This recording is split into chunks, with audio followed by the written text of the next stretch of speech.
Veronica Koman sendiri sudah ditetapkan sebagai tersangka pada tahun 2019 dengan tuduhan memprovokasi mahasiswa Papua yang berada di Surabaya. Namun tindakan teror ini tentunya tidak bisa dibenarkan dan tidak bisa dilegitimasi karena tindakan-tindakan hukum lainnya yang tidak mampu untuk menjerat Veronica Koman dan aktivitas politik lainnya gitu.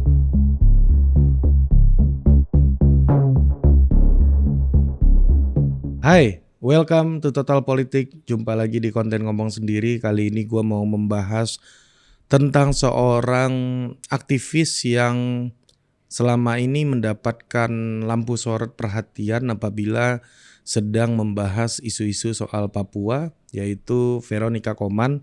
Yang saat ini Veronica berada di Australia, namun keluarganya masih berada di Indonesia. Dan baru-baru ini tanggal 7 November lalu, hari Minggu, keluarganya menerima paket atas nama Veronica Koman ya, yang diperuntukkan untuk Veronica Koman, dan paket itu diantarkan oleh ojek online dan paket tersebut mendapat kecurigaan ya, yang mana akhirnya polisi turun tangan untuk memeriksa paket tersebut.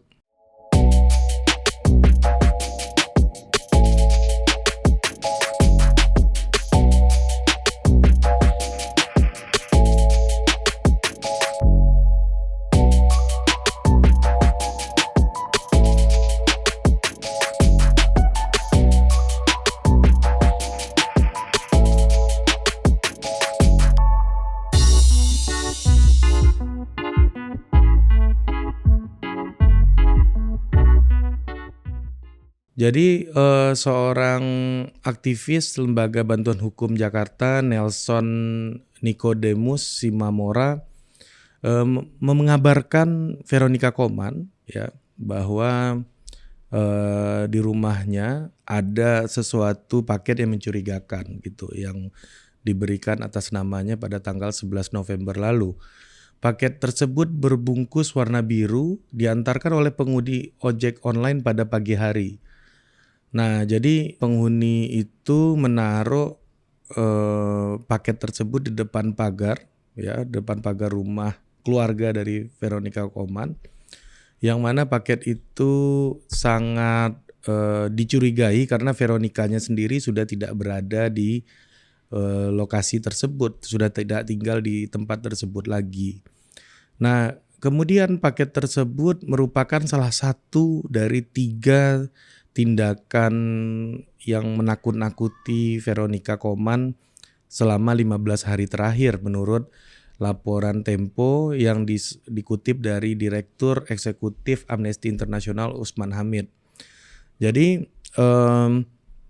pelaku yang mengendarai sepeda motor Honda Beat hitam bernomor polisi B3840 EYT gitu yang terekam oleh kamera CCTV mengantarkan paket tersebut ke keluarganya Veronica Koman, yang kemudian di situ langsung tim Gegana itu turun untuk menyelidiki isinya apa. Ya, ternyata ditemukan bahwa ada bangkai hewan ya, bangkai ayam di sini ya, yang ditujukan kepada Veronica Koman, yang katanya akan membumi hanguskan Veronica Koman jika polisi tak sanggup menangkapnya gitu.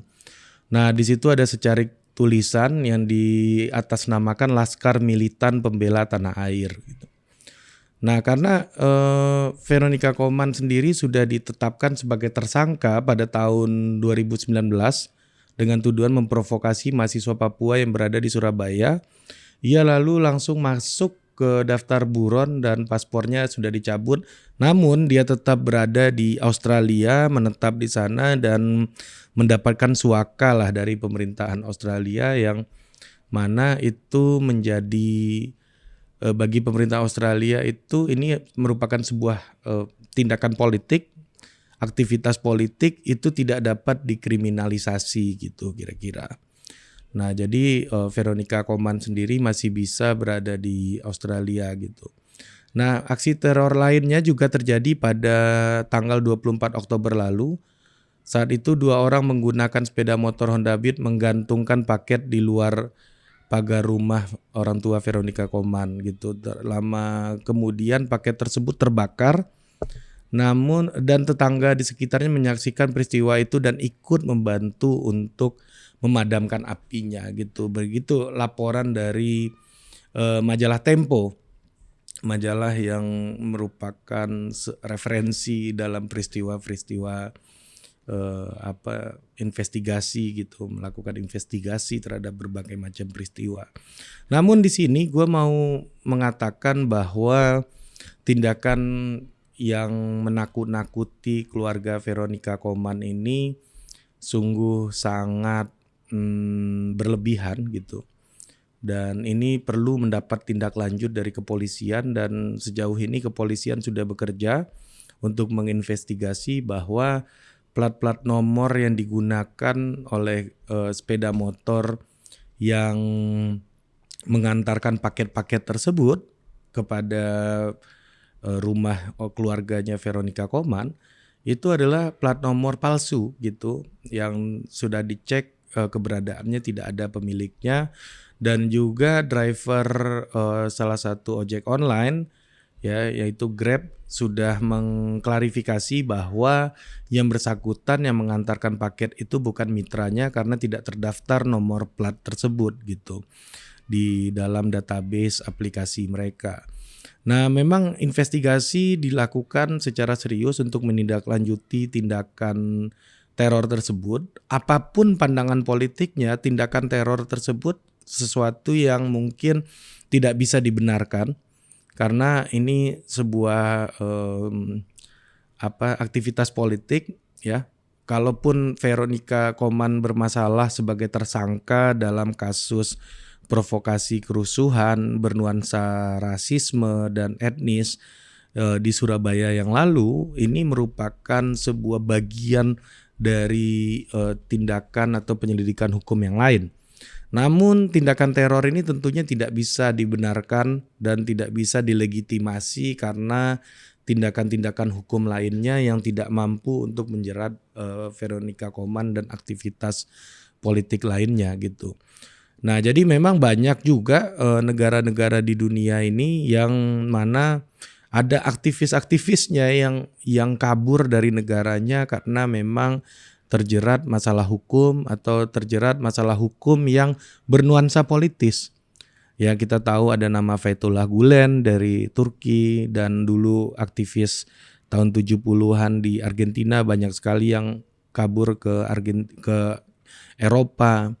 Nah, juga kita kalau pernah dengar nama Aung San Suu Kyi di Myanmar juga dulu sebelum dia bisa kembali sebelum rezim militer jatuh, dia juga menyelamatkan diri lah gitu ke negara-negara Eropa, ke Inggris terutama gitu, dan menikah dan punya suami orang Inggris.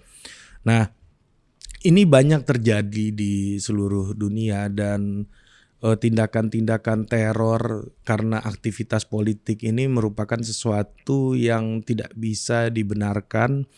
Dan pemerintah dalam hal ini kita harapkan meskipun punya pandangan yang berbeda soal posisi Papua di dalam Negara Kesatuan Republik Indonesia, bagaimanapun Veronica Koman dan keluarganya, terutama juga keluarganya ya, merupakan warga negara yang harus dilindungi hak-haknya, dan itu harus diperlihatkan oleh pemerintah melalui kepolisian, harus menjamin keberadaannya, harus menjamin keamanannya, harus menjamin semua hak-hak keluarga Veronica Koman sebagai warga negara.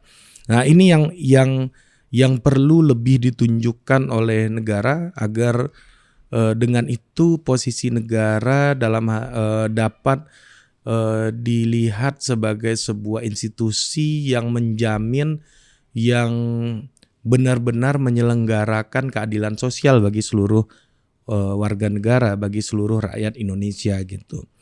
Nah, balik lagi ke kasus teror tadi, ya dalam bungkusan-bungkusan tersebut yang bulan Oktober lalu ditemukan sebuah peledak berkekuatan seperti petasan, tapi yang baru-baru ini ditemukan bangkai dan tulisan gitu yang memang menakut-nakuti keluarga Vero, dan itu diharapkan membuat Veronica Koman berhenti melakukan aktivitas politiknya dan menyerahkan diri di Indonesia.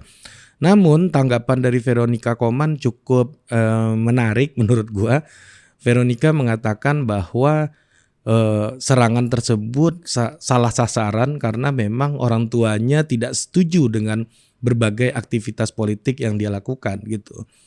Jadi memang orang tuanya sendiri memang sudah sangat keras melarang aktivitasnya, terutama juga berkaitan dengan mendukung kemerdekaan di Papua gitu. Nah, tetapi lepas dari itu semua, bagaimana perdebatan mengenai Papua ini harus bisa diselesaikan di berbagai macam level keamanan, level institusi demokrasi, pemerintahan, dan juga terutama diplomatik. Seperti konten gue sebelumnya, gue sempat sampaikan bahwa Bung Hatta sudah memprediksi masalah Papua ini akan berlarut-larut seperti ini, akan menjadi sebuah batu sandungan gitu, atau mungkin bukan batu sandungan tapi seperti kerikil dalam sepatu dalam pergaulan internasionalnya Indonesia di masa depan gitu. Dan momentum ini harusnya dapat diselesaikan, apalagi semakin banyak politisi-politisi dan para orang-orang muda yang tidak terpengaruh dengan berbagai macam persoalan di masa lalu yang beraktivitas dalam kehidupan sosial politik hari ini dapat memberikan kontribusi yang lebih besar gitu.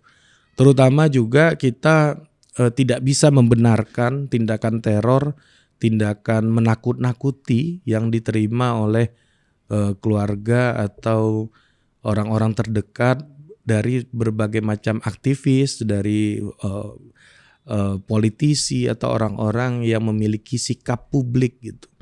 Karena hak untuk bicara, hak untuk berpendapat diatur dan dilindungi dalam konstitusi, dan setiap warga negara memiliki itu, dan hak untuk mendapat keamanan dan perlindungan juga dimiliki oleh setiap warga negara yang punya hubungan maupun yang terlibat dalam berbagai macam aktivitas politik selama tidak mencukupi alat buktinya, tidak melanggar hukum. Saya kira semua aktivitas politik sah-sah saja untuk dilakukan gitu. Mungkin itu aja. Semoga Veronica Koman dan keluarganya dapat mendapatkan kejelasan dari aktivitas teror ini, dan juga keluarganya mendapat perlindungan, dan juga masalah ini dapat segera diselesaikan melalui berbagai macam dialog dan diskusi yang lebih lanjut dengan berbagai macam pendekatan. Mungkin itu aja, sampai jumpa lagi di konten ngomong sendiri berikutnya. Dah.